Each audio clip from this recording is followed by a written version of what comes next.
waaw tey ñoo ngi ci cité Diounkop ni ñuy wax mode 5 ñoo ngi nii ki nekk sama loxo donc si ndajoor moom mooy dénk délégué quartier bi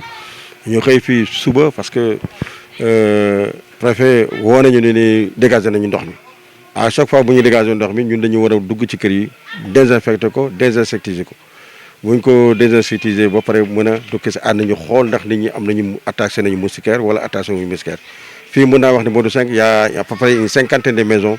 yoo xam ne nii donc ici ils étaient donc ici inondés ba tey sax dugg nañ ci benn kër goo xam ne nii ndox mi donc des na fa. léegi nag ñu ngi désinfecté donc si kër yi di désinfecté kër yi pour que aar donc si nit ñi ci feebar bi. pourquoi ñu leen ci aar parce que xam nga à chaque fois boo amee inondation day am le reflux donc ici des eaux usées donc ici du système donc ici sanitaire mooy fosse yi. dañuy daal di koy fees bu ñu feesee dañuy daal di ball bu ñu ballee dañuy ànd ak ndoxu taw mi te bu ñu ànd ak ndoxu taw mi loolu musiba naaru laale parce que day am un problème de santé publique ndoxu taw mi day jaxasoog ndoxu foos yi te ndoxu foos yi gis nga am na du ñuy wax des eaux vannes dañuy am benn charge basolétique élevée 100 millimètres rek ça contient 10 puissance donc 10 jar donc mën naa wax ni loolu donc si dafay loo xam ne nii donc vraiment ça pose un problème de santé donc si public. Pourquoi? Parce que ces eaux usées là dañu am une foule donc de polluants tels que donc ici la pollution donc biologique donc ici la pollution donc ici biologique et quand on parle de pollution biologique on parle du périmètre donc fécal qui est une source d'infection telle que donc ici les maladies diarrhéiques plus particulièrement donc ici fièvre typhoïde paratyphoïde ou bien donc ici le choléra donc les entrants donc ici bactéries donc série ñu bu ñu jàllee ci loolu aussi bon du point de vue donc si maladie mën nañu wax aussi maladie donc hydrique mën nañu wax ni mën nañu am le paludisme da leen daal di yomb parce que yooyu ni ñu kontaan ni yaa gis yooyu ni ñu bëree kër yi donc ñu leen di donc c'est di pompe li ñu mën a def nag dañuy def première phase désinsectisation deuxième phase ñu def une désinfection sensibiliser donc si nit ñi nag ci attaché seen moustiquaire ci néeg parce que li ñu dugg ji ni ci kër yi yu ci bëri néeg yi amuñu donc si moustiquaire te loolu bon vraiment donc si duy lu gën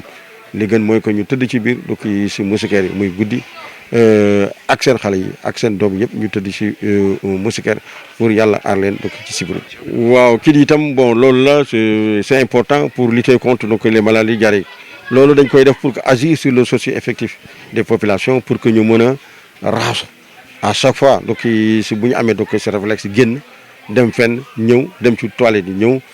ak balaa ñu lekk ñu raxas seen loxo yi loolu yàlla di leen ci donc si muccal gis naa aussi bon effort donc si bon bu jógee donc si préfecture mooy que maison yi nga xam ne inondé yëpp camion vidange bi gis ngeen ko mu ngi nii mu ngi dugg ci kër yi di ko vider benn donc si par donc si benn loolu aussi ndimbal bu bëri la ndimbal boo xam ne nii moom vraiment c'est extraordinaire loolu dina mën a donc soulager donc population yi gis nga camion bi mu ngi nii taxaw bon mu ngi dugg ak camion yu bëri la benn moom moo ñëw ba stationné pour vider kër yi benn par donc si benn gratuitement et là aussi c'est réconfort li may dénk askan wi daal mooy que ñu góorgóorlu donc si pour que yàlla aar ñu donc feebar bi aar ñu donc ci Covid 19 bi aar ñu donc ci paludisme bi parce que suñu continuer nii vraiment comme ni ma gis nii waaw par déclenchement du paludisme pourquoi parce que les gens n'ont pas pris donc si les mesures préventives telles que donc si l'utilisation donc si des mildas et donc ici de dégager tous les donc ces récipients contenant pour donc être capable de contenir donc des eaux telles que donc c'est les eaux donc ici pluviales. waaw di ko rafetlu parce que tamit yittewoo woon nañ ko quand même parce que fan yii yëpp maa ngi doon solliciter préfet ak démb rek maa ngi ciy wax ak madame la maire que ndox mi dem na mais poto yi ak yooyu bu ñu pompé wul rek du gën vraiment bi ñu xëyee gis la commandant Diallo vraiment suñu xel gën na daal. waaw te du gulet waaw wax dëgg yàlla c'est pas la première fois depuis bi mu ñëwee Guédiawaye ba léegi gis nañu taxawaayam ñun ñoo fi nekkal gox bi waaye saa su ne buñ ko wooyee muy guddi muy bëccëg waaw dina intervenir loolu nag vraiment ñu ngi koy témoigner devant kilifa yi vraiment di ko ñaanal suñu borom gën koo taxawu waaw parce que population yi soxla nañ lii parce que boo ñëwee fii yow gisal sa bopp di nga xam ne bu ñu toogaatoon ñetti fan pompé wuñu rek mën na jural nit ñi ay musiba donc lii moom vraiment ñëw nañu ci heure bi ñu war a ñëwee vraiment di gërëmaat aussi le préfet ak le maire parce que taxawaay bi gis nañ ko ndax daanañu inondé mais xam nga bii dafa gën a metti mais vraiment depuis boobaak léegi ñu ngi ñu accompagner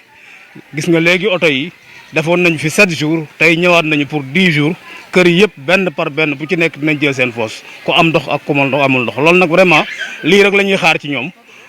bu population yi soxlaa rek ñu taxaw te loolu ñu ngi ci donc liñ ci yokk rek mooy solution définitive rek comme ni ñu koy waxee chaque jour parce que dafa metti chaque année ngay dund lu mel nii population yi jaaxle nañu tiit nañu donc li solution définitive rek xam nañ ko mooy assainissement eaux usées te loolu yaakaar naa ñu autorités yi ñu ngi ci ñu ngi leen ci soññaat di ñaan rek ñu àggale ko rek ndax nit ñi mën a nekk ci jàmm. waaw loolu moom effectivement maak moom ñoo defandoo constat bi léegi effectivement xam naa bàjjenu gox yi ak délégué de quartier yi dinañ ci gën a taxawaat ñaaxaat leen parce que aussi wax dëgg yàlla ñoom ñëpp jox nañ leen ay chaque année ñu touché leen ay moustiquaires wax dëgg yàlla ñu denc seen biir néeg yi mais duñ ko takk waaw léegi nag ndimbal na ci fekk loxol borom incha allahu rabbi dinañ leen sensibiliser waat duggaati kër yi benn par genn waxaat leen pour ñu koy takk parce que seen njariñ la seen wër-gu-yaram la incha allah. waaw xanaa di leen sant rek vraiment ci déplacement bi ndax dompat ci xaw ma li ci sot xeex la bokk waaw te lii moom vraiment dal na xel daal vraiment yal na ne yàlla may ñu motalik suñu sago yàlla tàqale ñu ak jafe-jafe yi.